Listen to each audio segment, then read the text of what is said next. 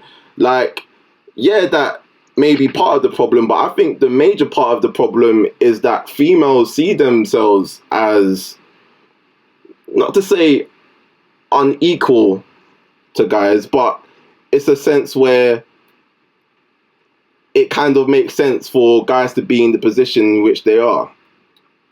And I think there has to be a little bit of a perspective shift, not amongst men in particular, but amongst women themselves.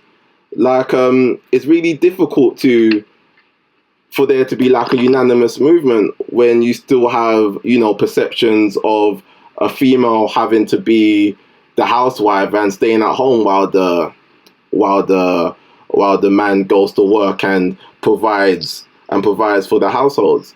Like, as simple as that sounds, that has, grave implications for a movement like feminism, because what's that doing is it's saying that we're not on an equal footing. Like, you're supposed to do this and we're supposed to do that. And as long as those categories exist, it's going to be very, very difficult to achieve that goal of equality. What's your thoughts on what we've been talking about then? What, me or both of you? Nah, it's definitely interesting. I didn't really know there was so many. It sounds to me there's so many subgroups, man. So that's a bit of a killer. For me, I'm mostly aware of stuff she's been saying because I follow this regularly. On Twitter, I do have quite a few feminists, and I've read a few feminist literature, so I am familiar with some of the concepts she's been talking about so far. Yeah, I'm more of a layman, innit? So this is like, okay, I just saw feminists as like basically just female equality, just equality in general, not even female, but just man and woman, everyone being equal. But then the more she spoke about saying white feminist, and then I was thinking, okay, that's true. Then you're thinking about African feminists, and you could think about people from feminists from Asia, even different parts of Asia. So it's going to differentiate easily. And then you could even say like even America and South America, you're going to have so many different groups. That's why I think in general, you're going to have that difficulty, aren't you, innit? For, say, someone like me, who I wouldn't say I'm a feminist, or I wouldn't say I'm a what's the word for, I wouldn't say I'm someone out here banging the cause for men either. I'm just an ordinary guy in it, really. So it's interesting to see all these subgroups. That's what I'm finding, But the only thing is, because you've got so many, like you said, so many subgroups, isn't there like a main cause? Obviously, we know the main cause, but how are you going to get a resolution? How are you going to get to that final, that line? How are you going to cross that line if there's so many different groups? Do you know what I mean? Because you're all going in different directions, really, innit? Yeah, how are we going to achieve what we want to achieve, the ultimate goal, right? Yeah. There's no way I can give you that answer about how. I can't give it, but that's really applicable to many things. I mean, when it comes to like the destruction of white supremacy, we differ. A lot of black people themselves, we differ in how we should take the role. Some people are about the peaceful protesting and non-violence, and some people are about violence. We differ on those things. So it's about. So we can also ask, how are we going to actually end white supremacy? I don't know if there's a clear-cut answer. I really don't know if there's a clear-cut answer. Yeah. All right, Chichi.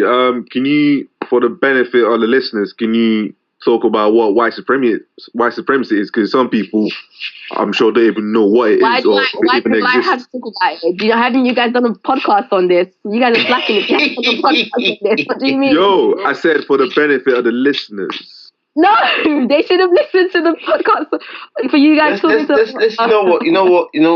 Let's I think let's stick on the feminist argument for now, still. Yeah. Because white supremacy is getting that's So I'm like now a 10-hour that to podcast. explain. Yeah, exactly. But I was only using that to try and to explain my answer on achieving the final result. At the end of the day, like I said, we have differences, and that's also because we're human as well. We're going to have disagreements, right? I would like to think that we know the main goal, and the main goal is the destruction of patriarchal culture and equality, I guess, and the recognition that women are human beings and not just like mules and inferior people, blah blah blah.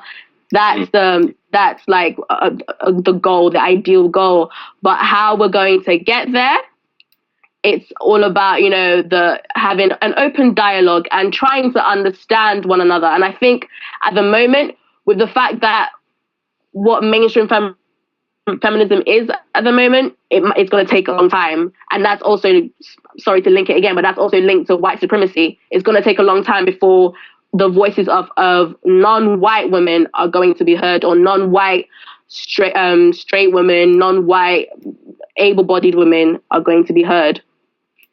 Yeah, because if we broke it down and we said, okay, 50-50, 50% of the world is men, 50% of the world is women, right? Mm-hmm. Now, feminists, I don't know, looking from the outside in, I see it as like I don't know, 10% of women. I would count. I don't know. I'm counting as feminist, yeah. But then there's a silent majority, right? Mm-hmm. Do you think that feminists in general are speaking for the silent minority? I mean, a majority, or do you think they're not speaking because it's out of fear, or they don't even understand it themselves, or they're just happy with the status quo? Do you see what I mean? Are they happy? Are a lot of women happy with the way the situation is now? Do they think, okay, cool, I got the vote in most countries, apart say Saudi Arabia, I can drive. I haven't got to worry about FG. What's it called? FGM. Yeah, I ain't gonna worry about FGM. You see what I'm saying? So, or is it a situation where you're speaking for the silent majority who are scared because they've got nothing to say in it? Like, how is it? How do you see that though? How do you see that? I think that you will get women that are just like, they're happy, perfectly happy to be in the, what some people will call the submissive role of just being the housewife and blah, blah, blah. Yeah. And that's their choice. I think for me personally, it's all about an element of choice. If you want to do that, that's fine. And it's not about saying that that's the right thing to do or that's the wrong thing to do. That's your choice for you to do that. So I think you would definitely find women that follow that path, right? But I think you will then find women that they don't necessarily call themselves feminist, but they have feminist ideologies. Especially when you go back onto the continent, when you go back to Africa now, you will meet mothers that they actually critique certain things like, why do I have to do that? Because I'm a woman. But they just don't have this idea of what feminism is. They don't know the label, they don't know the word, but they have already the ideologies. I know definitely my mom does, but she has no idea about feminism. But she critiques certain things. Title to it. There's no title to it. She critiques certain things like, why do I have to do this because I'm a woman? Why this? Why that? So I don't want to say it's about speaking for the silent majority. No, and I don't think it's about them not being scared to have their voices heard. Because I think a lot of women do have feminist ideologies when they critique. But now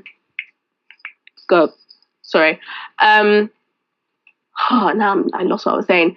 Yeah. But I think if we look at let's say 10% of women that are feminists, they're just going to. I would like it to be where they speak on what they know, what they know might also then represent other women, and then other women would see that and think, yes, okay, this is actually happening to me, and this is for me, and I can identify with this, and blah blah blah. Okay, I'm gonna listen more and learn more and all that stuff.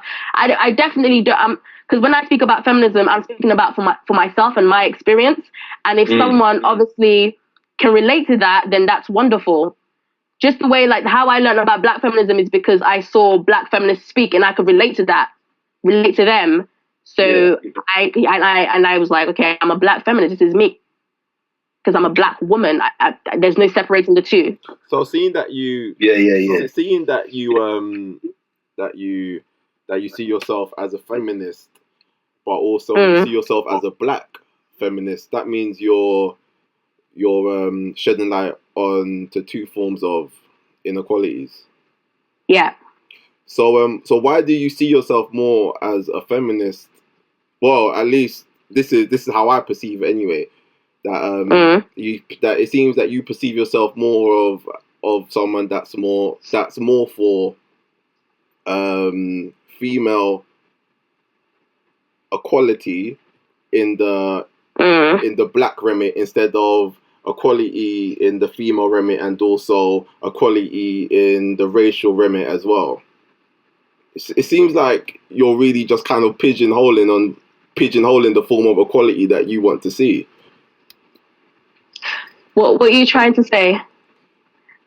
It seems like I said, like it seems that you're very kind of narrowing. You're narrowing down what equality is to you, when you have inequalities outside of your own experience. And I don't know, I just find it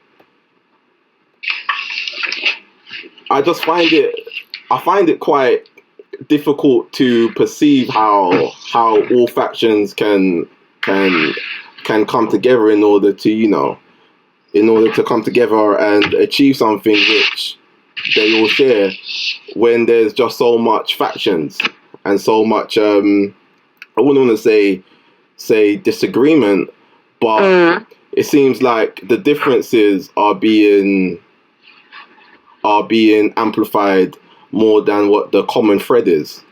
And I believe anyway that as long as that's the case, it's going to be very difficult to spearhead an effective movement. Like bringing it back to what I was saying about perspective, and how I believe that change on the most part has to start from how women perceive themselves. One of the reasons why I felt the podcast that we did a couple of weeks ago on feminism was so important was because there seemed to be a lot of negative energy directed towards men. Especially from hear me out, especially from people who kind of consider themselves to be feminist. And if you were to actually listen to the podcast, like I single out these people from renegades, the renegades, as he called them, yeah, from the entire feminist movement, simply because I believe that the feminist movement is in danger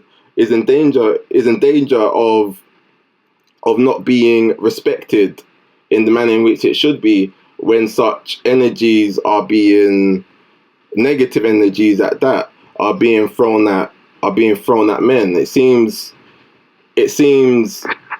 like it's becoming an ideology which is to kind of showcase the disgruntlement towards men, instead of actually just say it sounds man hating. Just go straight to the point and be like, it sounds like they're man hating. Just say that they're misandrous. Just say that. Just like you're just longing it out. Just go straight to the point. I'm sure if you were to listen, that's exactly what I'm saying. Just because I'm not saying it in so many words doesn't mean that I'm not saying the exact same thing. But okay, now you sound clearer. Yeah, continue. So and that was one of the reasons why I thought it was a very important topic. And when you have like this splinter sect of feminism who get all the sound bites, who get all the headlines, what that does is it really poisons the feminist movement to the point that people don't take it as seriously as they should do.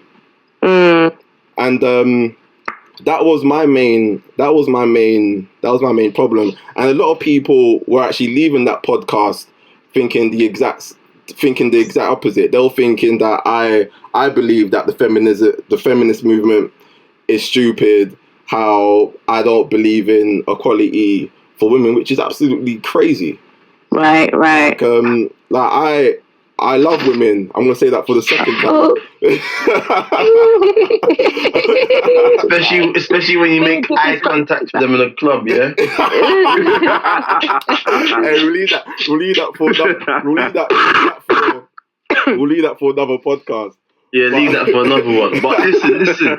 You know what I was thinking, right? Is like, with this is obviously there's 4 of us here and there's only one feminist, isn't it? Over to the feminist now, right? You see, with men, is it the way you look at us, right? Is it either we're with you, and when I'm saying we're with you, we're here, we're arguing with you about the same points, we agree with your points, you know, we want you to get to what you want to get to, right? Which is the destruction of, you know, the patriarchal system or whatever. Or when the majority of men would just be like, yeah, I'm just living my life. So the ones who are just living their life, yeah, and who probably don't even think, okay, in how they treat women on a day-to-day basis, they see that they treat a woman as equal. But if they're not there with you in the picket lines or being kettled by the police in Oxford Street or whatever else it is, or online on Twitter or wherever else it is on Tumblr, coming out with some, you know, some some powerful statements. Are we with you, or are we part of the problem as well? If we're not banging the drums with you, are we part of the problem, or are we just, you know, are we just collateral damage? Like what? Like, how do you see us? How do you see us? What's the general view about, you know? General view. I don't want to be speaking for people. I'm speaking for myself right now. Yeah. For yourself. Yeah. Okay. Yeah.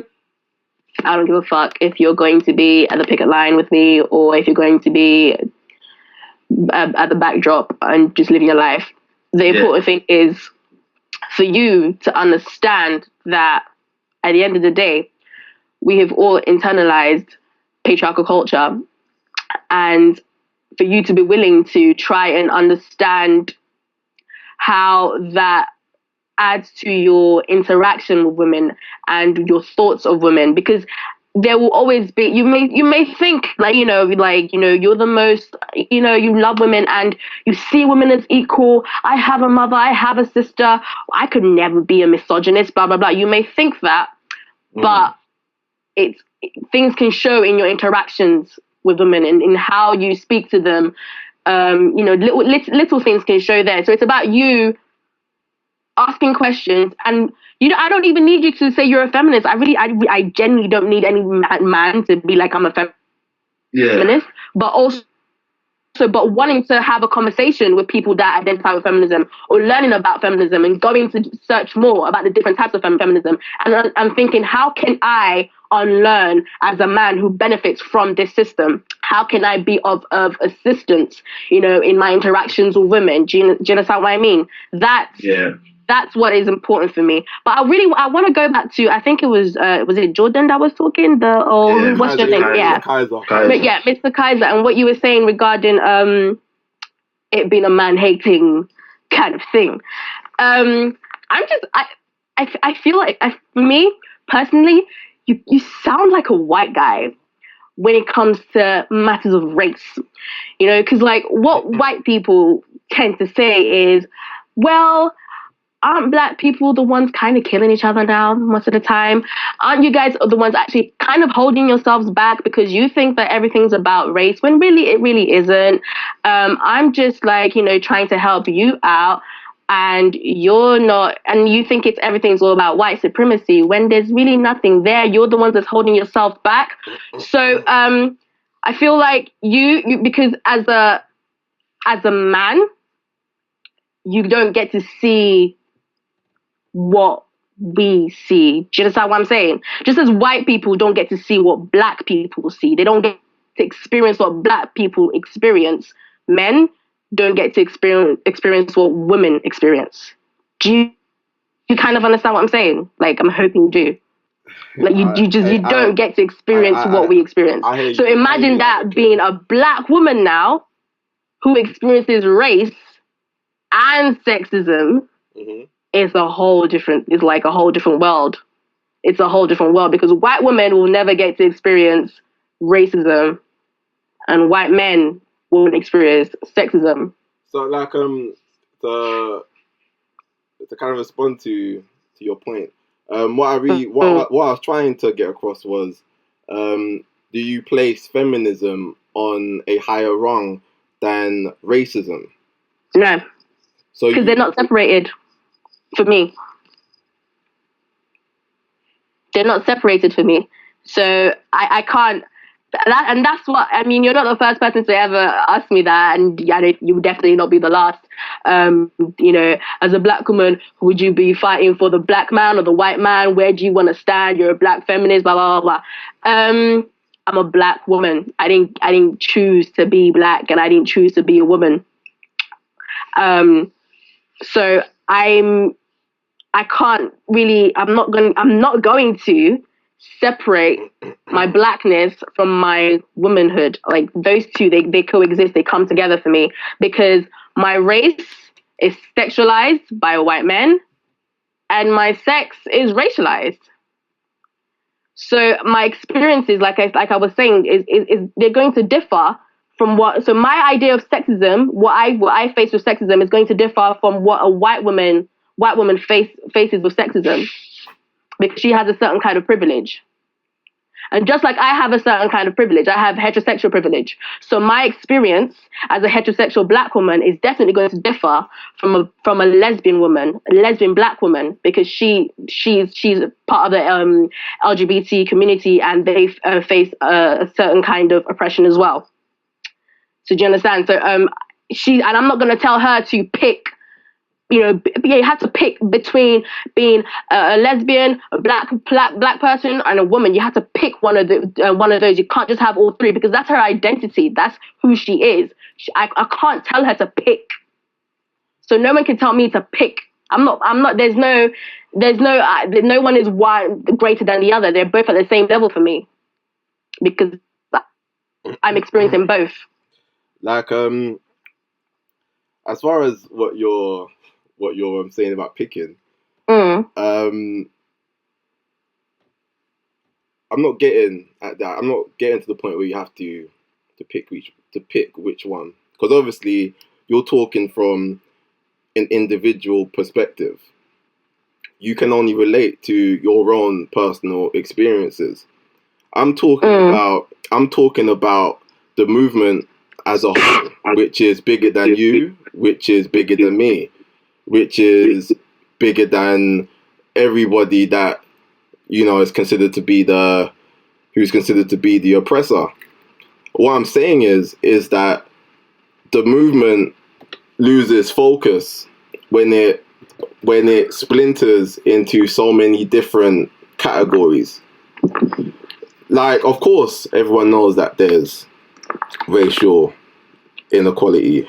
Of course, everybody knows that there's gender inequality, but it's very difficult to zone in on what the actual common thread is within an entire movement, when it's going off in so many different directions. Like, I'm not saying that you need to to decide, are you for pro equality on the racial front or pro equality on the gender front. I'm just saying that it has an impact on the movement as a whole when it kind of strays off topic about the core principles of the feminine movement. Because regardless of what the differences are, there's a common thread that all factions share.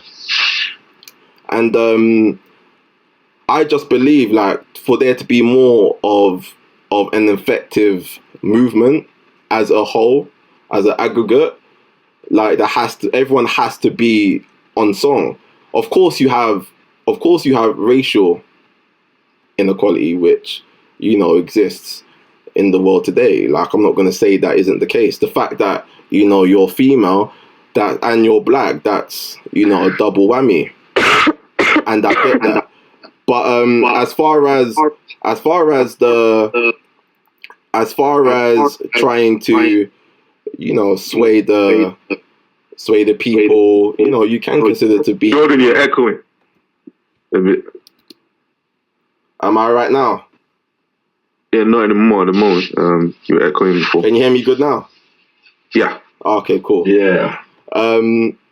As far as presenting a package to the people that, you know, you're trying to, whose perspective you're trying to shift, it's important for there to be a coherent message. Like, if it's just splintering into so many different dimensions, it's going to be very difficult for people to pay attention, firstly, and digest what you perceive the issues to be. So I'm not saying on the individual front, yeah, you need to, you know, decide which one you are and do it quickly. I'm just saying from a movement as a whole. I don't know how you feel about that. I feel like, okay, there is a common thread, but I feel like you're kind of ignoring how big the idea of mainstream feminism is, right? And what it pushes through, and why it's important to actually amplify our differences. Because if we don't, if women of color and disabled women and whatnot don't talk about their differences and how their differences impact their experiences, then we're not actually going to resolve anything. So the differences definitely need to be talked about. But I feel like I said, you're not really understanding just how big like white feminism and mainstream feminism is. Because what the difference is that what we talk about right now, like, you know, black feminism, all the different types of the categories of feminism, they're not that known. They're not like, it's not like on worldwide, blowing up worldwide, and everyone's like, no, we're different like this and blah blah blah. The white feminism still has the monopoly on feminism as a whole. White feminism still has that monopoly. Hence why women who have different experiences have to talk about their differences. So we have to highlight our differences. And it's about having an open dialogue about it. But I'm understanding what you're saying about how it will be difficult for from an outsider perspective to learn about the different categories and all that stuff. Ooh, there is some noise in the background. Who is that? I don't know who that is. Go on, carry on. Flash, is that you? Could have been, I don't know, man. The devil's a liar.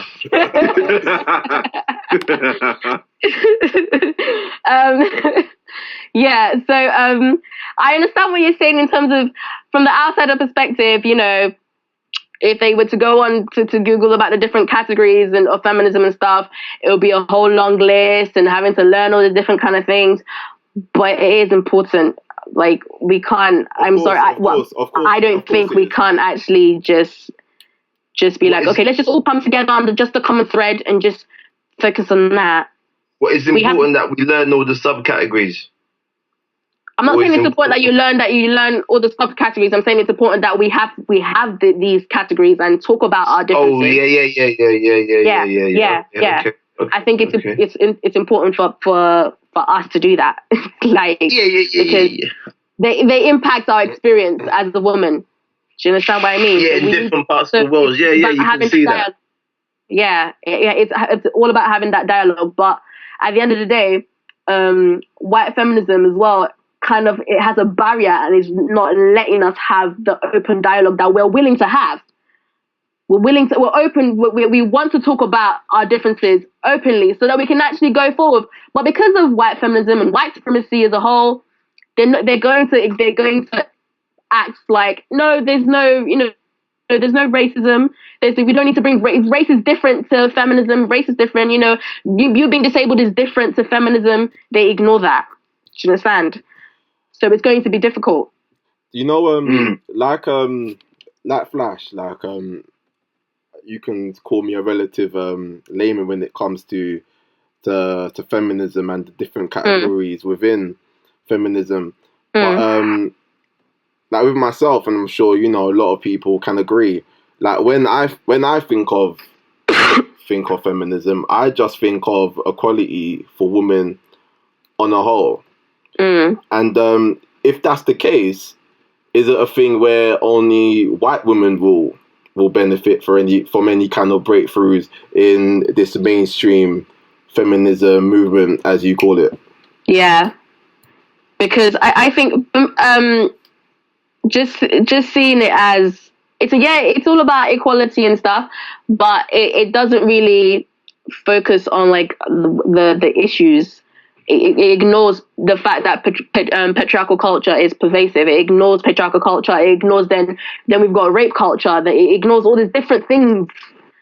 Of course, right? Of course. So, and if we were just to say it's just all about equality for women, what type of woman? That's where and this is where the categories come in, because because of white feminism, it would probably be for white straight women. And it's not equality at the end of the day. Okay, so yeah, because sorry, go on, Flash. Go on. Yeah, if you bring it down to okay, what's that thing called? What was it called? Slut walk, right? Yeah. Now, when I first heard about slut walk, it was about 3 years ago, whenever, when basically there was that I don't know where he was in the world. And he said to women that if you dress a certain way, he was a police officer, police chief or whatever, right? Yeah, yeah. If you dress a certain way, then you're asking for it basically. Yeah, Okay. Then recently we had good old Amber Rose, who did her version of the slut walk, right? Which to me was going against what the original slut walk was. You see what I mean? She was more like it seemed to, okay. Now the way I saw it was, okay, the original thing was, okay, no matter how I'm dressed, right, if I'm wearing a suit or if I'm wearing a mini skirt with 6-inch heels and a crop top, no man has the right to approach me and attempt to rape me or sexually assault me in any kind of way. Okay. Now you had her thing where it was like, okay, well, I've been called a slut. I don't like the word slut. I want to change it. I want the word slut to empower women to be, it doesn't matter what you do sexually, that shouldn't affect the way you're viewed. You see what I mean? She was like, because I've been watching her interviews now, and she was saying basically that, well, if a man sleeps with 1,000 women, or 100 plus or whatever, is seen as some sort of god. But then if a woman does like 10 plus, she's seen like something that should be thrown in the back of a Tesco van. Do you know what I mean? and taken to their big depot. You see what I mean? So to me, that was going against what the original slut was.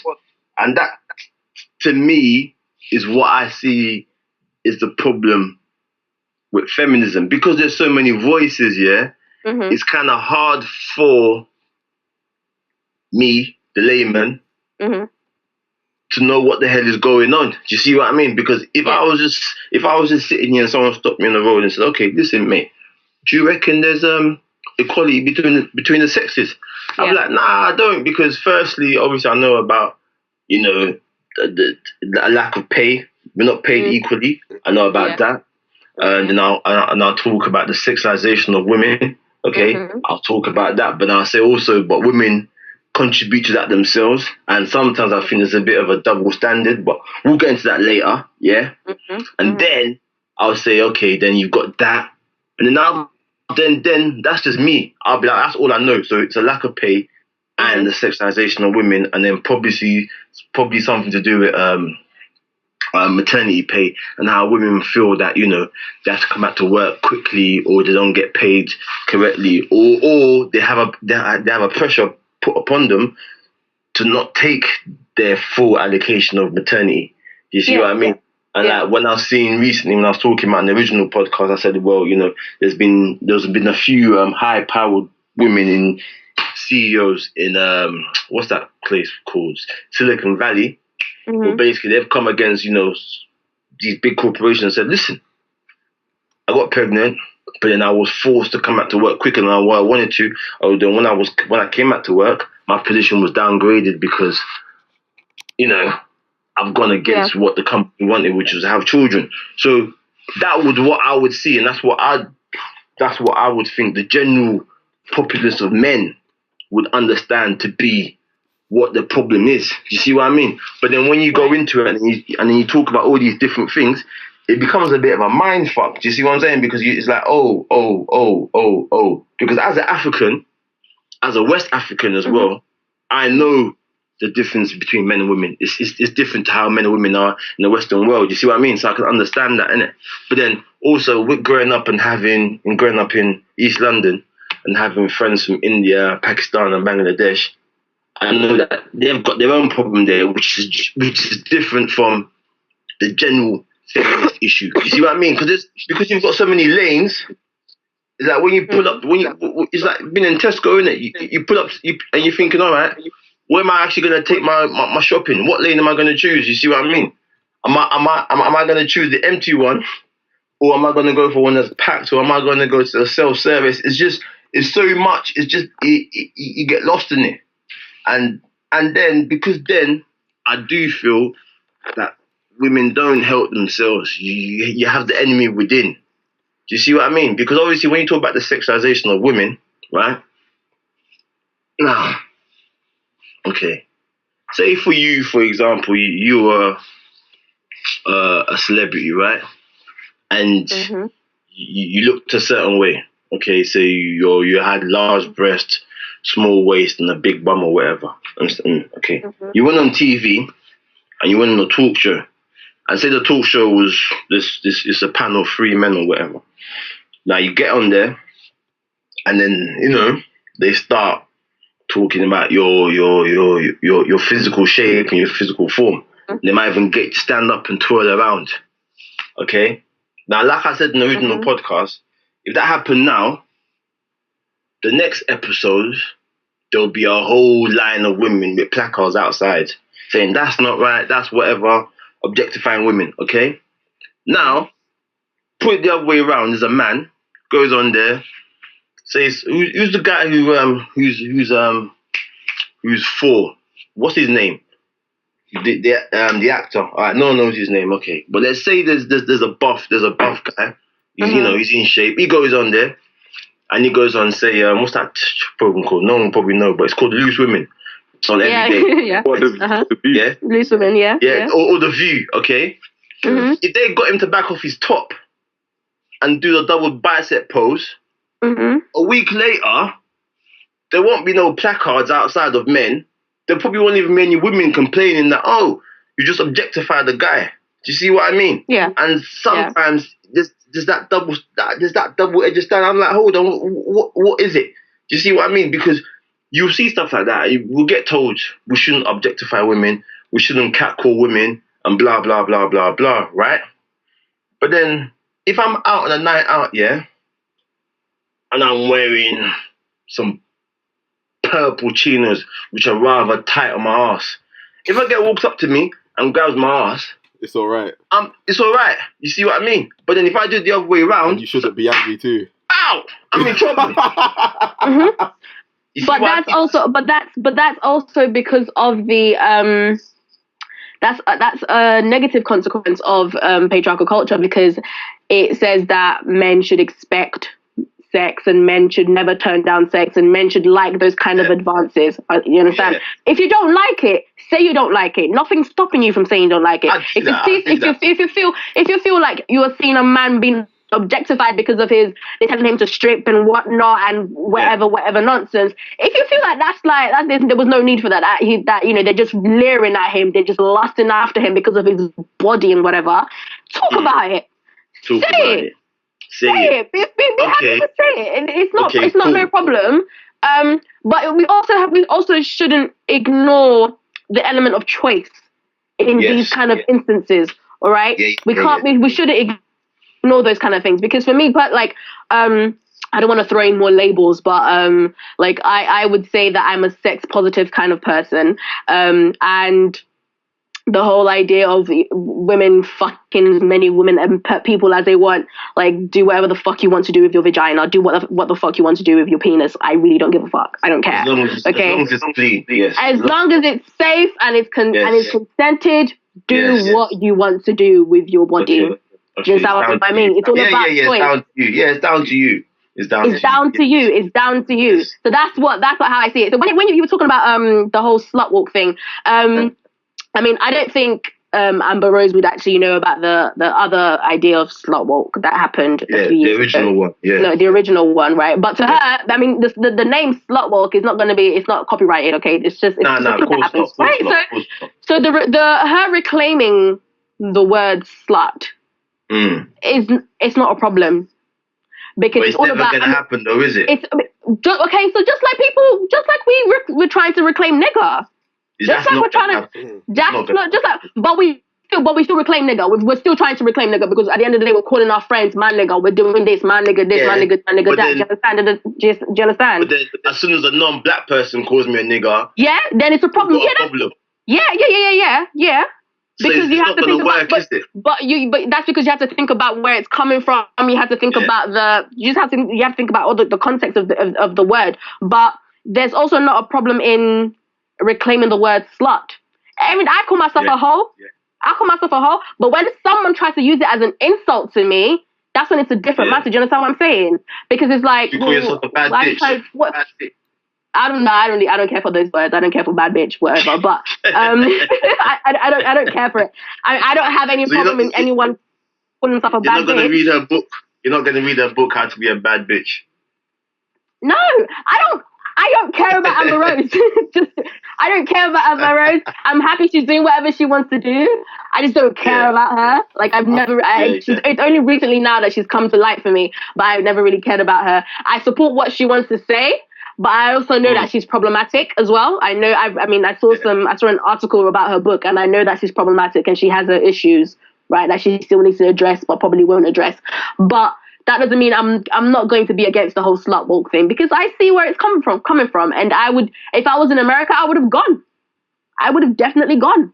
You'd have gone to steal their throwing competition, yeah?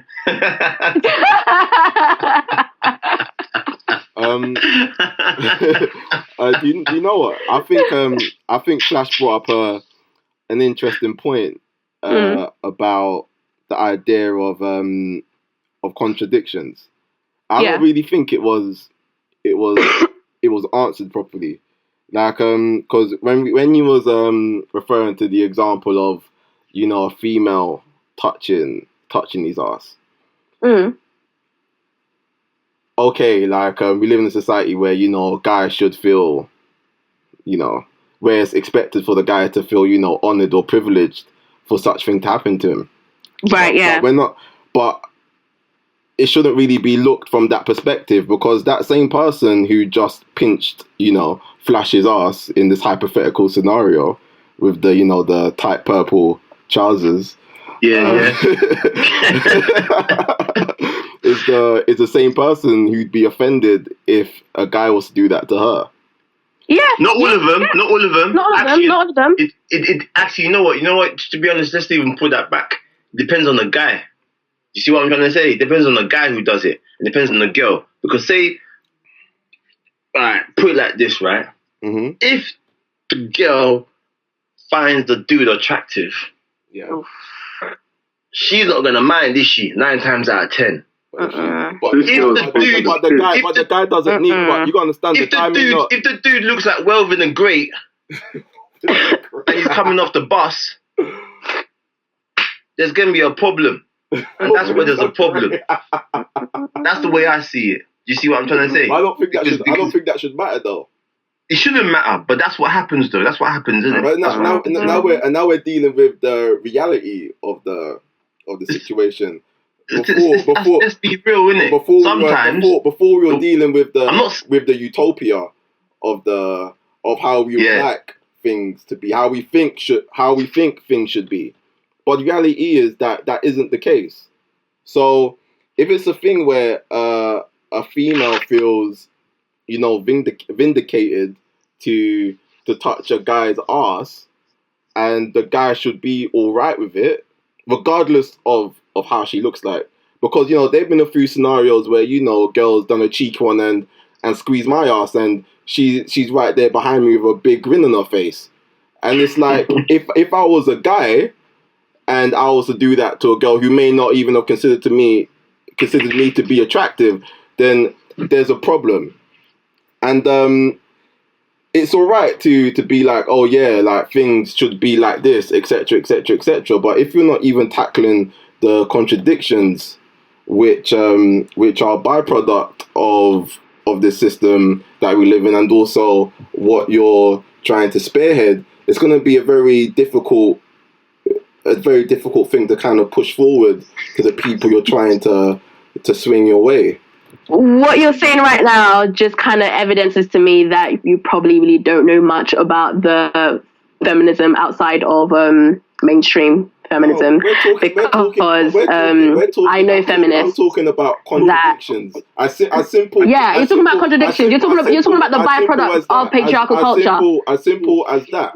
A contradiction as simple as that may on the surface be something which is irrelevant, but it's extremely profound, because it showcases the liberties. I'm not saying it's irrelevant. It showcases the liberties that a female has in some perspective, and the liberties that she doesn't have in others. What I'm saying is that you're ignoring the fact that you don't know outside of mainstream feminism what feminists tend to talk about, because feminists, especially feminists that I know, have definitely and will continue to speak about the byproduct of patriarchal culture, the double standards, as you put it, the fact that it's taught that men should expect sex and men should just like any advances that women throws at them, that men should like that and want that and not even object to any of that. They do talk about it. I'm not saying that they don't. I'm saying as long as these things are still in occurrence, as these generally accepted, because of patriarchal culture. That's not the point. That's not the point I'm trying to make. I'm saying as long as the female accept these contradictions, as simple as that. Because I'm sure there's a lot more profound scenarios that any of us or even you can bring up. But, they accept these contradictions because they've internalized the idea that this is what they should want, and this is all linked back to patriarchal culture. I'm happy that you said that, and that's why I'm saying it has to start with the woman, the female, before you can push forward any agenda on any man. What? No, it doesn't have to start with the female, because at the end of the day, you guys still benefit. So you're cracking up. You're going to have to talk about the benefits as well. Can you hear me? Benefits of... Yeah, you can hear you. You're going to have to talk about the benefits as well of the system. Because at the end of the day, you guys benefit from a male-dominated system, patriarchal culture, right? It's not about starting with the female, the woman, as you put it. Because women as well tend to push through. They tend to push through misogyny. They push through patriarchal culture, because if we look at it, the fact that most women, they raise up the child, but it's also about speaking about the privilege, the male privilege that you have.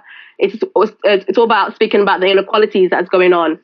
You have to talk about all of that, as well as the contradictions. So it starts with recognizing that, and not you saying it starts with the female. No, I'm not saying. I'm saying that it starts from the female as far as a perspective change. It starts from the male as well. I'm not saying the issues start with the female as far as them not having enough access as much Yeah, as guys do. I'm saying as far in terms as of perspective change. Yeah. The system.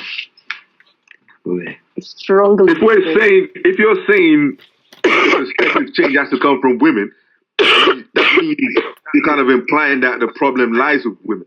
No, I'm not saying. I'm saying females are part of the problem because it's. But are they the primary problem? Did they create the problem? Whoever created the problem has to be the one whose perspective changes. Of course. But as far as perspective goes, that's one of the only things that females can change at the moment amongst themselves. Everyone's part of the problem. I just said that. Yeah, but that's not being denied. That's not being denied in the first place, because if you actually think about what I said everyone internalizes patriarchal culture because at the end of the day, it's a pervasive culture. Just like everyone internalizes white supremacy and Western standards of beauty, because that's what's being bombarded into you. You internalize all of that, right? So everyone's part of the problem. So how do but at the end of the day, women are not the primary problem of trying to solve this issue. If you want to solve this issue, we have to just talk about you guys and your actions first. Oh no, I'm not saying that at all. I'm saying that's the first step. You need to undo the conditioning. The first step is men recognizing they have privilege. That's the first step. You need to undo the conditioning. No. Okay, everyone needs to unlearn the conditioning, including you. Now, the first step is men recognizing that they have privilege, and unfortunately, men are still failing to recognize that there is privilege. But that's in the ideal. That's in the ideal world. You really think someone who's in a? Do you really think someone who's in a privileged position is gonna look too extensively at the people that they consider to be below them? Why should they? They're profiting from the system already. Why should they open the doors if it's going to threaten their position within whatever environment society that they're in? So what are you saying is that women should just talk to themselves and say what to do? I'm saying the idea is not going to be slapdash. It's not going to be a thing, but females have to change their perspective at the same time as guys do. I'm saying that you need to look at it as from more of a long-term strategy. You need to think of steps in which you can take before you even think about there being overall equality. This isn't something that's going to happen overnight. Like, I wouldn't expect. But I don't think anyone thinks that. So if change was to occur, how would you expect it to occur if it doesn't even start from within? What? Trying to get it? Are you trying to say? Do you think that people expect it to happen overnight? I don't understand what you're actually trying to say. I'm talking about steps to equality, and I'm telling you. But why are you trying to dictate what the steps should be? Yeah, from my standpoint, I see this is the only way in which it can actually make sense. What point? What's the point? But you're coming from a privileged what is the point? What is the point of guys giving females all the equality that they want, and females still see themselves as unequal to men? What's the point? What's going to change?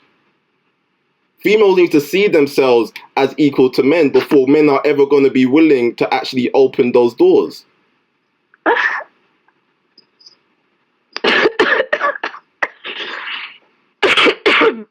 I just have to say, I don't know.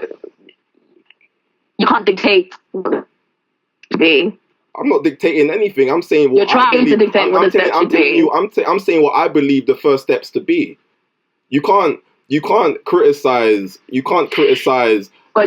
you can't criticize a strategy when you're not even have an idea of how you achieve equality yourself. Equal before then open the door. Ooh. No. I think you know what. Just I think personally that's a bit reductive. I'm not quite sure it works like that. You know, women see themselves as equal, and then finally men will just start seeing them as equal. That would lead to them opening pause, apparently, if they suddenly see themselves as equal. I don't think you'll meet a woman that says I am unequal to a man. Well, you might do, but in general, I think a woman's gonna be like, yeah, I'm definitely unequal to a man. Definitely very, very unequal. Like not even on the same standard. I think that's gonna be the case. 1 second, you're breaking up a bit. Why we get a good reception back here? But just to jump in, if like the sex battle is the same as the race battle, in it, there's an overriding system that benefits one group of people in it, right? So basically, it's a situation where we're as black people, if we talk about the battle of racism and whatnot, you want people to understand, which you mean as white people, to that there's white privilege, and for them to then say, okay, look, you've got that. That's why we've got the result of that. And then now you've got feminism and you've got sexism and whatever, and then you've got the patriarchal system and whatever else it is. But yeah, I think what Jordan's trying to say is that say with black people, okay, if we don't see value in ourselves, right? Why is anyone else going to see value in us? Do you see what I mean? You can't if you look back in time, okay, and in a situation like in apartheid or in America now with the civil rights movement in the 60s and whatnot, especially in America now when they were striving for the votes and that, and the reason there was a change was a positive change was because once the people who were benefiting from that system, the majority, which is white people, once they started to see black people as equal, they was like, okay, yeah, cool, we'll give you the vote. But then it was a thing where black people were now on the streets, led by the likes of the doctor. It was like, okay, yes, we are equal to you. We're all equal. But then first of all, we see ourselves as equal. So once you see yourself as an equal being as someone else and you project that, then you're going to get the situation where the other side are going to see that. And that's the way I see it. No, well, let me finish. Let me finish. Okay. Let me finish. And the reason I say that, yeah, is that the majority of people, right? The majority of people who are benefiting from either system, okay, they're not racist, okay, but they don't see it as an issue. But once they start to see people think, okay, that guy's just the same as me, there's no problem, then they can understand where you're coming from. Do you see what I mean? Like, how am I meant to understand where you're coming from if you're running around, you're not acting equal to me? I'm not going to understand that. I'm just going to think, yeah, whatever. That's because the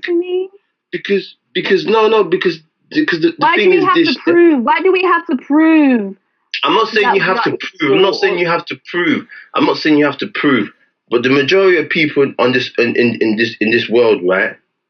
They're not going to see, the majority of men in this world are not going to see these problems. They're not going to understand these problems. They're going to think, yeah, everything is fine and dandy. That's the way they see it. But then obviously when there's one movement and there's one and there's one statement coming out, then you're going to get it.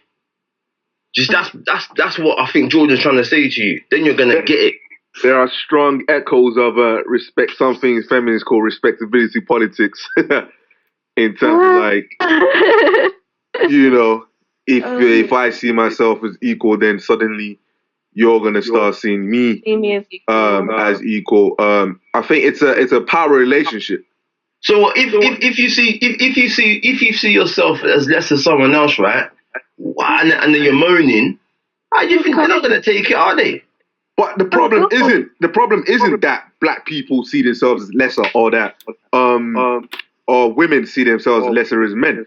The problem is that men have created a system that puts a condition that makes women materially. But you see, the thing is, when you say men, you're putting all of us in one bloody basket. We're not all the same. We all benefit. Who created the system? All men benefit from patriarchy. So I didn't create any system. I was born into a system. Well, most white people didn't create racism, but they'll benefit from white But supremacy. they benefit from white supremacy. Exactly. But then that's Exactly, the thing. so, If she wants someone to understand, if she wants someone to understand it, yeah, say, okay, yeah, cool, this is the system, and this is how you benefit from the system. Right. Fine. You do that. That's what you do, innit? Okay. But then, when you're talking to someone, he's like, yeah. But is that, hold on, what are you talking about? I understand. You tell me it's a system. I understand it's a system, and I understand, yeah, that unfortunately, I benefit from like this. I get that. Right. Cool. What next? Wait, hold on. Would you like when I said if all men benefit from the system, then the next step would be to recognizing that and making personal choices that can empower women, empower the women around you, and make sure that you're not using the privilege you have to hinder the chances of women or to oppress women around you. You're using the privilege that you have. You're using whatever privilege you have to benefit and to empower other people that might have lesser privilege than you.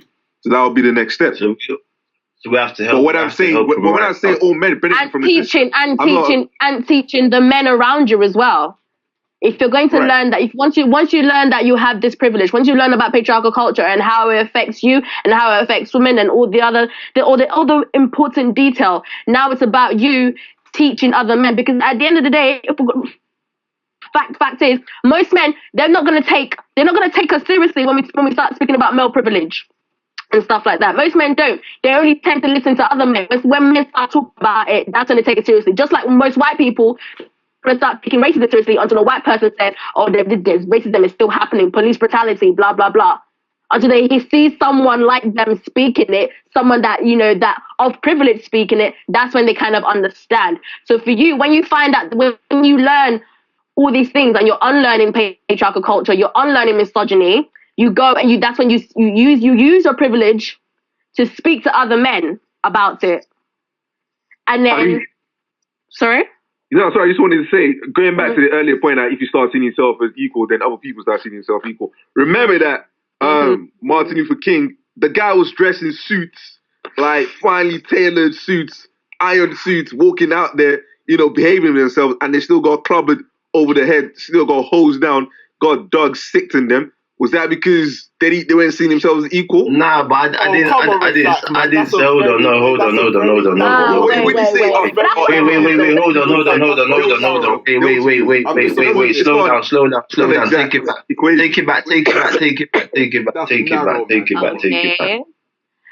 Now, when you've been in that analogy, right? No one said, okay, yeah, cool. It's gonna happen overnight. I never said that. I didn't say it's gonna happen overnight either. I never, because either system, yeah, is not gonna be destroyed overnight. I know that. I'm not stupid to think, yeah, bam. From the minute every woman starts says, okay, cool, listen, this is what we're gonna do. We're gonna get together and we see themselves as equal as men. It's gonna stop like that. No, that's not my point. That's not what I'm saying. That is not what I'm saying. Because I don't believe that's gonna happen. Do you see what I mean? But then the way Chi just explained, okay, yeah, cool. You understand, right, that you benefit from the system. You understand that the system is wrong. So then the only way you're going to help, right, is if you go and tell your fellow man that, listen, this is the issue. We need to cut this down. We need to stop doing this. We need to stop doing this. We need to stop doing this. We need to stop doing that. And that's how we're going to make everything better. Like the same instance in terms of the race battle. Which is fine. But then only way someone like me will get that is if I come across a feminist, yeah, who's not meek, or a woman who's not meek, yeah, and is not keeping quiet and is telling me, nah, listen, I'm equal to you. You're benefiting from the system. This is a problem. Okay, cool. I understand that. Yes, my man. Listen. Why she gotta tell you that she's equal to you? We stop doing that. Why she gotta tell you that she's equal to you? Why does she have to state that? Why does she have Because you just say that yeah. even a patriarchy system. Because you said right, this coming from you Your two, mouth. right? Because it's come across that yes, I'm in a system. I don't even know that I'm benefiting from the system. So if you don't tell me about this system that I'm benefiting from, and then tell me where it's going wrong, I'm gonna be able to see it from your point of view. I'm not going to see that, am I? But the only reason I'm going to say that is because you're telling me that this is what it is, this is what the issue is, or another man is telling me, look, this is what the issue is, this is what the problem is. Do you see what I mean? Or don't How you does get that equate to? How does that equal someone saying believing that you are equal, and then Where does it start that's what from? you were saying in the beginning. Where does it start from, though? Where does it start from, though? Where does it start from? Is that what comes first, the chicken or the egg? Where does it start from? Is it starting from a man seeing it, or is it starting from a woman saying, "Nah, fuck off. I'm not going to be treated like that"? This is what the issue is. But the idea of a woman being unequal is taught. And that's the patriarchal culture. And who started the patriarchal culture? How did the patriarchal culture come about? Yeah, who tells the woman that she's unequal? I'm not disagreeing about the culture. I'm not disagreeing about the system. But who tells the woman that she's unequal? Who tells the woman that she's unequal? Who was the one that says that men are superior and this and women are inferior? It's come from man. It's come from man, and then the woman's been programmed to see that. The men being programmed to see that and understand that. Yes, cool, fine. Yes, fine, dandy, no problem. No problem. But my whole thing is, if we don't see that, this system exists and it's what we're benefiting from, we're not getting any different. Because you can have millions of men, right, living their life daily, and don't even, and then you go to them and tell them about this, and I say, what are you talking about? But then if you sit down and explain to them and say, okay, this is what it is, this is where we're going wrong, this is what we need to do to make it better, then fine, that's how you're going to get there. Do you see what I mean? Okay, but what if there are also women that they don't want to educate you? Because sometimes I ain't got the patience. I'll tell you, okay, this is this patriarchal culture. Go and do your own research. Go by yourself. I don't want to sit down and have to educate you. I don't want to sit down and have to talk to you if I'm not in the mood. I don't have to. You're not paying me for it. No one said you ain't got to sit down and give someone a lecture. You can break things down. You can break things down quickly. Not even break things down quickly. If I'm not in a mood at all, if I just tell you benefit from a system, patriarchy, just go and do your business. Just go research. Go learn about this. Why should I do? Just go. Okay. Then you're not picking up on yourself to why should I? To be a devil's advocate, why should I? Why should you? Okay, that's so why should I? To be a devil's advocate, why should I? Why should that person do? Say you came across me and you told me, boom, this is what the system is, this is what the problem is. Go and research it. I could turn around and say to you, why should I? I'm not saying that's what I'm telling you. Okay? I'm saying if you came across, Joe Blogs on the road and said, boom, boom, boom, you're out there and said, look, here's the system. This is how you benefit from it. Go and research it. Yeah. 9 times out of 10, it's going to be like, why should I? It's going to keep going back to your own business. Because number one, it dehumanizes you. And number two, it affects women in your family. Who does it dehumanize? It dehumanizes you because why are you the person that would just complain about contradictions? You would just complain about contradictions. That's how it dehumanizes you. You would just complain about a woman slapping your ass, and you don't want it. I'm asking, how does it dehumanize? I'm not saying that it isn't. I'm saying, how does it? That's how it dehumanizes you, because it tells you that you should expect sex. It says that men are like dogs. They want it, and I've seen men even happily accept that we are like dogs, that we want to have sex all the time, and we can't say no. Therefore, that men can't be raped, and it all links. This is how it dehumanizes you, and it says, and then even forget even just sex now. It says that men should be continuously the head and bring the money and blah blah blah, and if they can't provide, then they're not a man. It dictates what your manhood should be.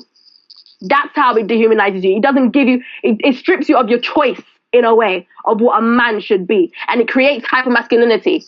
All these, I'm going to throw all these big words in there, but I can't bother to. You see what you just done? Yeah.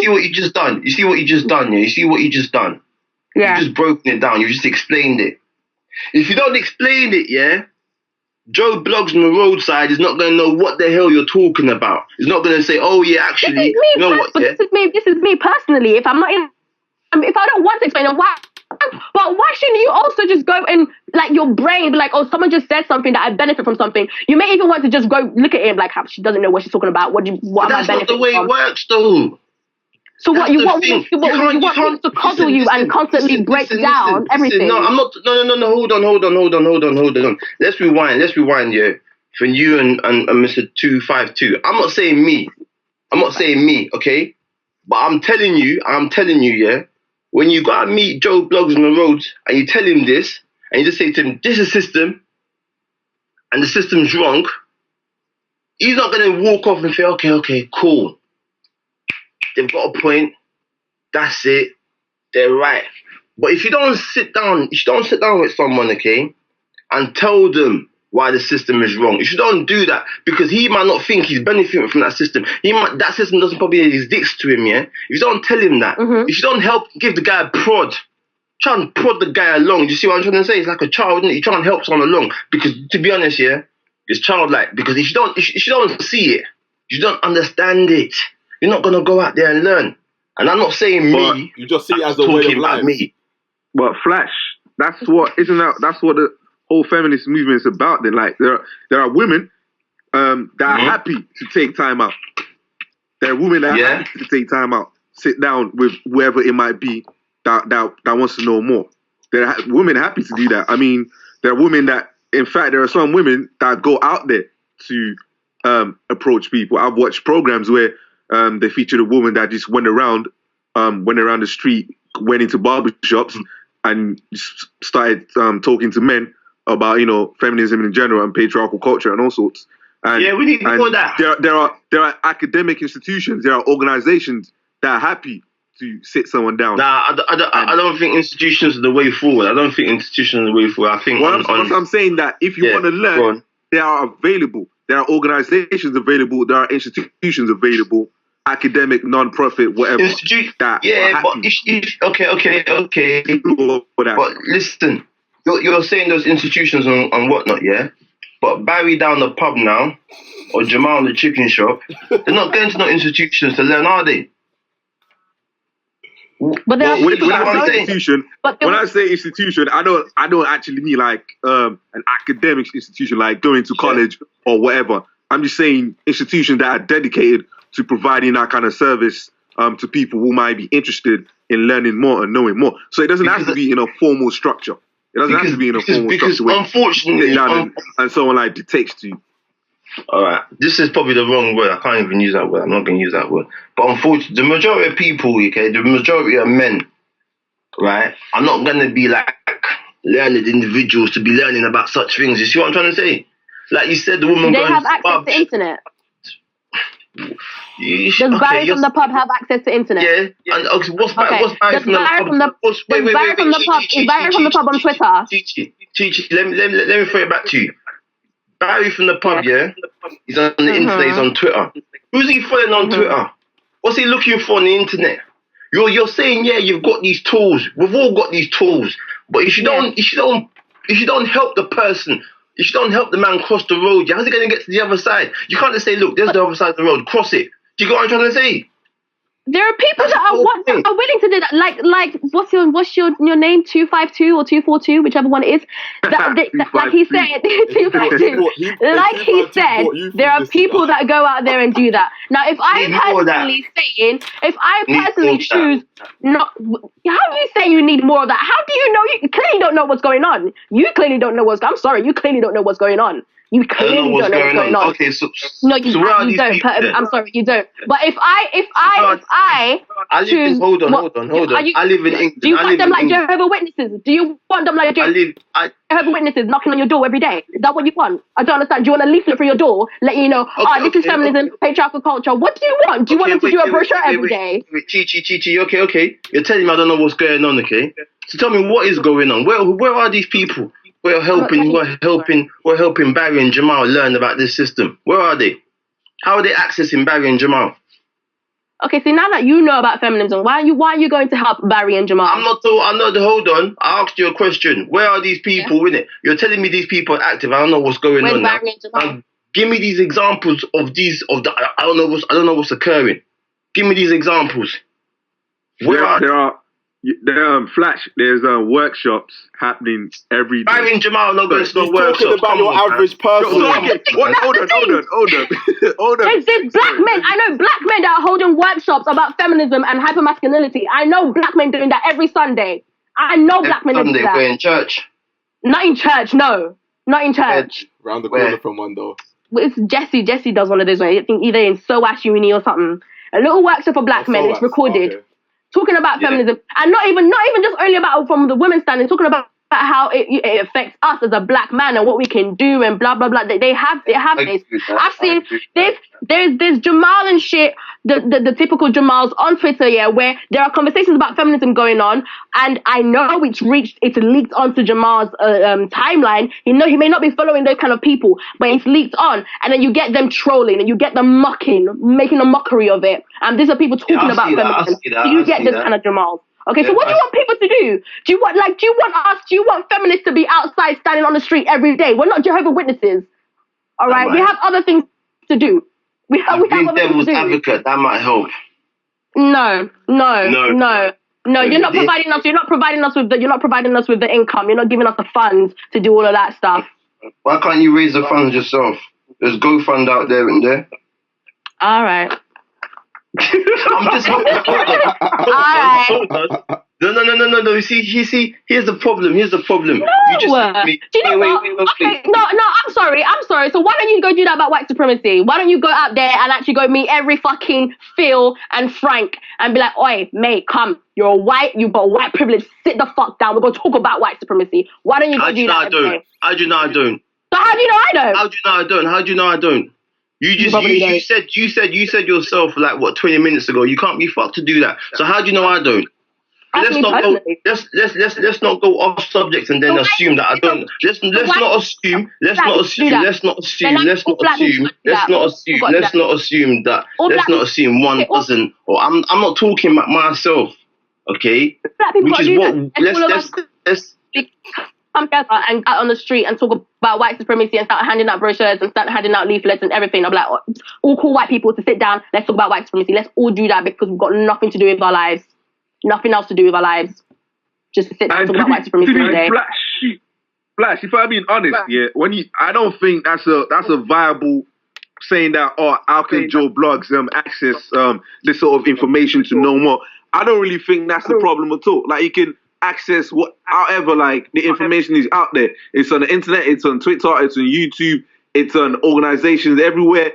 Our politicians talk about feminism all the time, trying to increase pay for women, trying to pay maternity leave for women. Feminism is part of the main agenda. So the average person, average Joe Blog, saying he doesn't have access to information or he doesn't know how to go about it, I don't think that's a viable argument, personally. You don't think that's viable? Okay. Nah, I don't think that's viable. Wait, hold on. Okay. Let me throw something. Ignorance is bliss. Guys, when we had discussion about biased media, right? Yeah. And we said it was me, you, Digital, and Sebastian, right? Yeah. And we said, okay, cool. We all know that that what we receive on BBC, ITV, The Sun, Daily Mail, The Times, whatever, it's biased. But then Digital True say, but hold on. But there's different platforms. There's different platforms out there that I know where to go if I want to get a different point of view of the news. But the majority of people don't know where this is. They might have the tools, like you said. They might have the internet in their hand, like everyone else these days. But no one's looking for that. If you don't open someone's eye, you can literally type in feminism on Google. But Razak, why is he gonna type that in? Why should people change their habits? Why is he gonna type that in? What do you mean? What you telling me? Type in simple feminism on YouTube is changing your habits. Type in simple feminism on the. It could spur from a hatred of feminism. It could spur from watching one video that was so anti-feminist and like, fuck feminism, and they start googling it. It could spur from that, and they could just learn other type of shit. I mean, Why do you mean, why should they go and search feminism? How the fuck do you learn anything in the first place? How will you learn anything in the first place? We're talking about the average person. We are people. I'm an average person. We are people. I learned from. We are people. We are people. You go to school. We are people of habit. How am I not the average person? We are people of habit. How am I not the average person? Because I have access to information. We're talking about people outside. We're talking about people outside. The average person doesn't want to go out there and learn it. People outside of this fed that information. That's the world we live in now. That's a lazy person. That's the lazy person. That's the world we live in now. Face facts. That's the world we live in. Don't believe that. No. Then ignorance is ignorance. But that's not saying you should know everything about everything. That's not saying you should know everything about everything. We're all ignorant in some kind of aspect of life. Just because feminism is important to you, just because feminism, and then you know what I do? I wanted to learn about trans issues. I wanted to learn about transgender. I didn't wait for a trans person to come and speak to me. I went on Google and I was like, okay, what is? I tried to learn the lingo. Because you have initiative. Not everyone has that initiative. Not everyone has that. You cannot put everyone in a box and be like everyone is going to act like this. Everyone should act like this because we are all different. Not happen. That is not going to happen. So you I kind of feel like you're very idealistic as to how you think people should be. You want them to be spoon-fed. Listen, Chi-Chi, right? That's the world we live in. That's the world we live in. You think, but that's the world you think we live in. Because people all the time go and access, people go and Google shit all the time. When they've got a fucking stomach ache, they go, why is my stomach hurting? When they want to shit on whatever they're doing, why is this happening to me? Why is this? Why is that? Why is that? If they want to why are women considered unequal to men? Why? Just not even type of feminism. Not even type of feminism. If they got a mum or something, and the mum is always cooking at home, and all this nonsense is happening, and they see that. Why is it that women do this? Why is it that men do that? Why? Just like children grow up asking questions. Why that? Why this? No, I don't know which average guy you know. I'm sorry, I don't know which average guy you know. That's probably a lazy person. Dan, that's what the world is full of, man. That's what the world is full of, fortunately. Yeah, I think we can wrap up this discussion now. Yeah, we've gone over time a little bit. Well, we haven't really got a time on this, man. There's no time. Let's before we go on to another podcast, like let's not restrict ourselves by time. But before I go off, yeah, as we say we're leaving, yeah. Look, the thing is this: 2015, right? The majority of people out here are getting spoon-fed. They're not out there researching nothing. My man, what's his name? That American, Kim Kardashian's dad, stepdad, whatever, Bruce Jenner. He's come out and he's now Caitlyn Jenner. When he's come out and they're seeing Kanye with him, yeah, Jamal, Barry, whoever, yeah, has not gone on their phone and typed in, boom.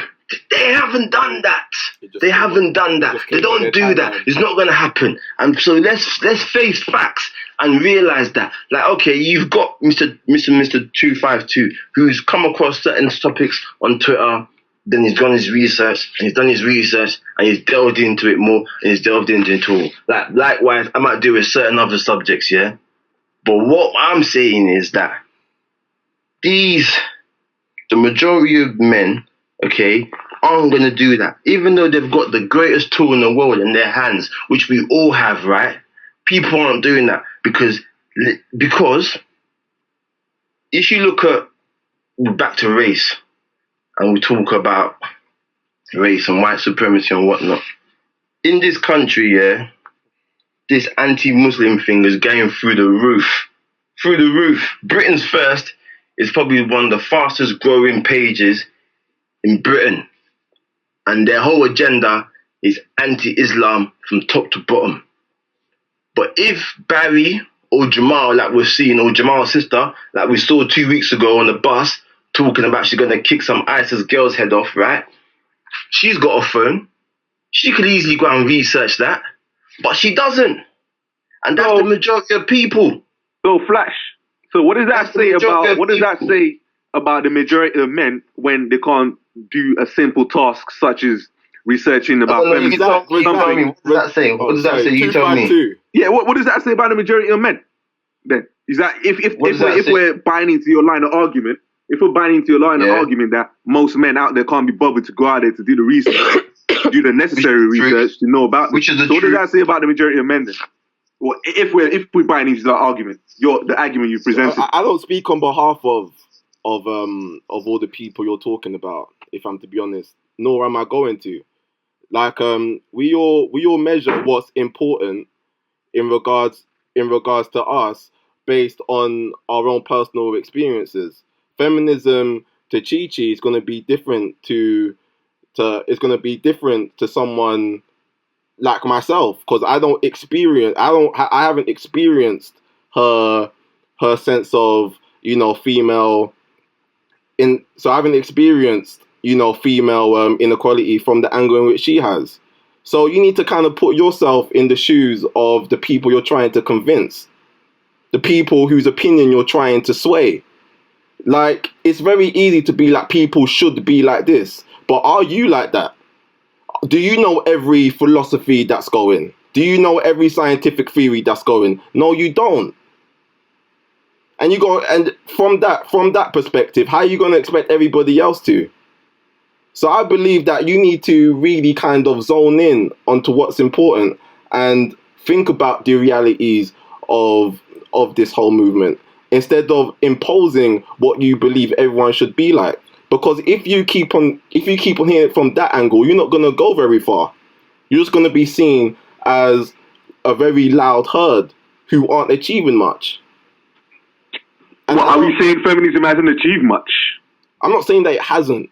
I'm just saying that you're always going to be considered as a set that's just making a lot of noise. If you keep on imposing how you think people should be like and how they should respond to... Who's imposing what on anyone? Imposing what on anyone? Who's imposing what on anyone? I'm not forcing you to think about patriarchal culture. One sec. I'm not finished. You're imposing how you feel people should be like, how they should respond, that they should have the initiative to go out and read about different but I'm not imposing. Maybe you're using the wrong, because I'm not imposing them. I'm not forcing them to go look for stuff. I'm not forcing them to. I would like them to. You would think they would do, but I'm not forcing them to go do that. I'm not forcing you to recognize your male privilege. That's been your whole argument for the past 20 minutes. I'm not imposing that on you. That's been your whole argument for the past 20 minutes. That's what you and Flash been arguing about for the past 20 minutes. Flash has been saying that people aren't going to do that. People are creatures of habit. They're not going to disrupt that habit. I said that I'm not forcing them to. I said I'm not forcing them. He's saying that about imposing that on them. I'm not imposing anything on anyone. I didn't say imposing, but carry on. What? I didn't say imposing, but carry on. Carry on. I'm saying... Kaiser said imposing. I said imposing. Not you. Okay, cool. I was talking about the person that said imposing. Oh, sorry. All right. I do apologize. I don't even know who's Flash. I don't really know who's even talking. Flash is the one with the less refined voice, yeah? Okay. Yeah. Flash is the one with the lack of big words, but yeah, carry on. But realities have to be taken into consideration, and I think for a message to be well received, you really need to deal with the person who's actually receiving the message. And if you want to influence them, if you really want to change their perspective, change how they see things to the benefit of the feminist movement, you're really going to have to deal with that person's reality instead of thinking, oh yes, like you should be already on these kind of issues. You should already be making these changes to your perspective and your life. And if it's always coming from that angle, you're not going to really change much. Like, if I apologize if I came across as patronizing when I was saying why should people change, but I was coming. Daddy ban. I'm coming from the angle of, if someone was to come to me, if I was walking along the street and someone was to come to me and be like, Kaiser, and was like, you should believe this. Why should I?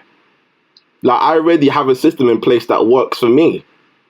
Why should I change that system that I've benefited from through all these years for the benefit of you? So okay, so what if then someone because 252 already mentioned the fact that there are people that also go out and speak about these things. Now, what if they say all this? They spent their time and then they speak about all of this, breaking it down, and then the person is like, "Why should I care?" It's still the same response. Why should I? Okay, I'm benefiting from it. maybe Like, I get male privilege. I kind of want that. Yeah. Why should I? What then? Yeah, he doesn't want. So you can't convert. Okay. You can't convert everyone. Well, And that's just no, it's not. We're not trying to convert them into a religion. It's not religion. Well, you're converting them to a perspective, and that's It's the whole. And that's the whole Opening point. their eyes. Pardon? you're trying to get them woke. Stay woke. Gotta wake them up from that ignorant sleep. Yeah, trying to get them woke. But here's the thing. To the F corner, which is which is to Chi and which is to 252, right? If I'm not saying me. And this is to all the listeners. Yeah, I'm not saying me because when I come off this, I will pick up my iPhone and instead of reading up about Liverpool, I'm gonna find out about a lot of these big words that Chi-Chi's throwing at me today. But yeah, if you see Barry and Jamal and Ali, Mohammed. I love these names, Barry, by the way. Barry and Jamal. Barry, Jamal, Ali, Mohammed, or Gary. Sanjay. Yeah, exactly. Gary, let's not get Gary out here. Gary's big out here. But Alfie's making a move out here in the streets as well, But listen, how are these men gonna realize that there's this system that they're benefiting from? I agree with you, which is in the thing that someone like me, I might come across another man who says, "Listen, brother, here's a system. It's how we benefit from it is wrong." I'm like, yeah, cool. You've got a point. I don't want my mum, my sister, or the next generations to grow up in that, and they might have learned it from another woman or whatever else it is, which is fine. But then, if you've got this, I can't even put the word to it. But if you've got this thing where you're like, nah, the internet's your friend. Go and learn it yourself. Gary and Humphrey are not going to do that, are they? Jamal. They're not going to do that. That's my problem. Sometimes that's not everyone, but it's not everyone that's saying that go to the internet and because there are different kind of people that are willing to sit down and make the time. And there are different kind of people that are saying, go to the internet. And then you find someone that it just depends on the day that you catch them, really, that they'll tell you, go to the internet. It's true. But not everyone has to actually be like, yeah, man, you're just going to sit down and do this with you. Not everyone has the time, not everyone has the patience. It's just nothing to do with the feminism movement. Flash. What's to do with them personally? Me personally, I personally don't have the patience. I personally don't have the patience. But catch me on a good day, then maybe. Catch me on a good day, then maybe. Today's a semi-good day. But that's just me personally. No, today's a good day because I was warned about it. Yeah, today's a semi-good day. Have you heard of the 80-20 rule? Yeah. The 80-20 principle. In what sense? 20% of what you The only 80-20 I heard basically- was what Diddy said in the Breakfast Club interview, but go on, carry on. Yeah, the 20-80 principle or the 80-20 principle is basically 80% of the impact of something is brought on by only 20% of the action. Yeah. So if we apply it to the feminist movement, for example, or if we're trying to educate men around this issue, we don't need to all at once get 100% of men on board. Nah, of course not. Yeah, we don't need to get 80%, 100% of men on board. We only need to get 20%, 30%. Yeah. And that's a very are we going to say with the message that feminism puts forward? It's a very humanist message. It's a message that most men should be able to relate to, because all men have women in their family.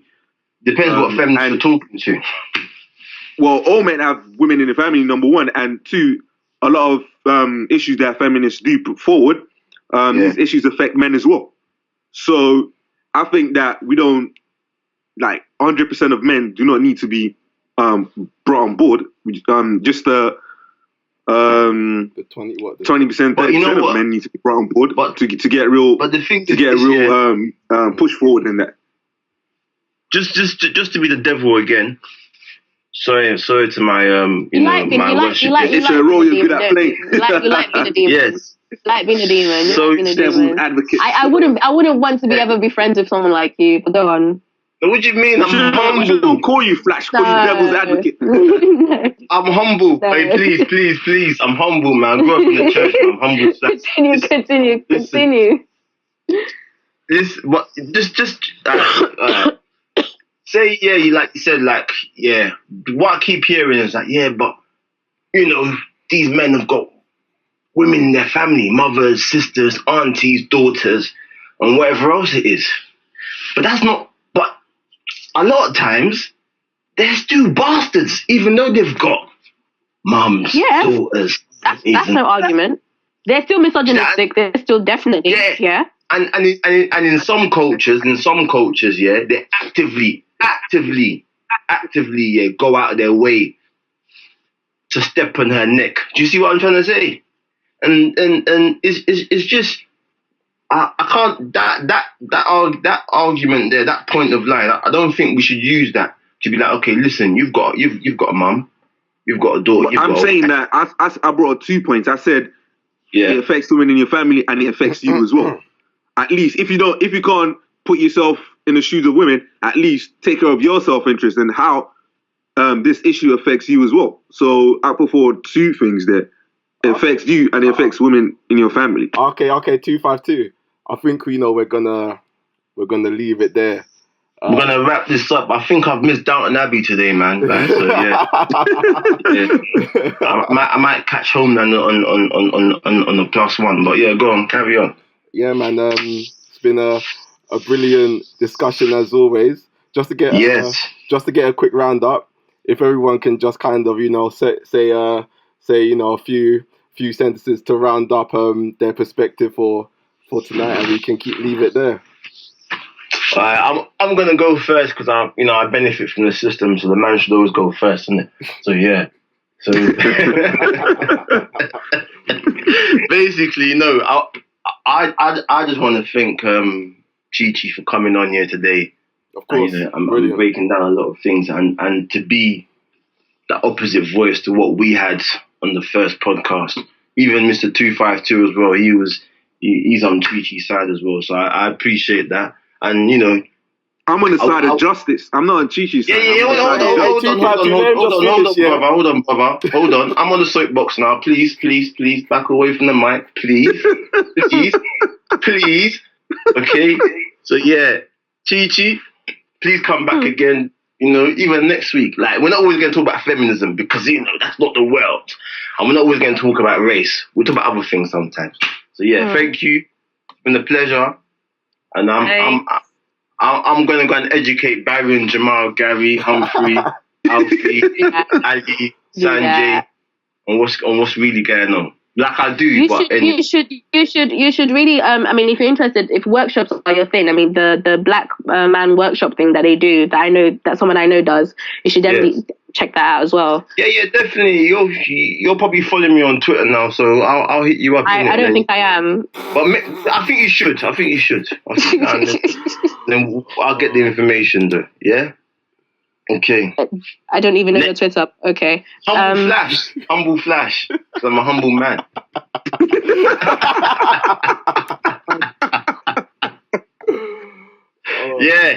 Go on next. I'll go next. I just want to say I'm on the side of justice. I'm not on that is the side I'm always on, first and foremost. And so And I just want to say, I want to thank Chi-Chi as well for coming on the show and, giving that view and then giving that feminist perspective. And hopefully, our listeners get something out of this, because what the podcast is about is getting different perspectives, not just one perspective, a multiplicity of perspectives. And that's what the show is about. And thank you everyone for listening and for Chi-Chi for coming on as well. Brilliant. Well, I just want to put it out there, one more time, I love my woman.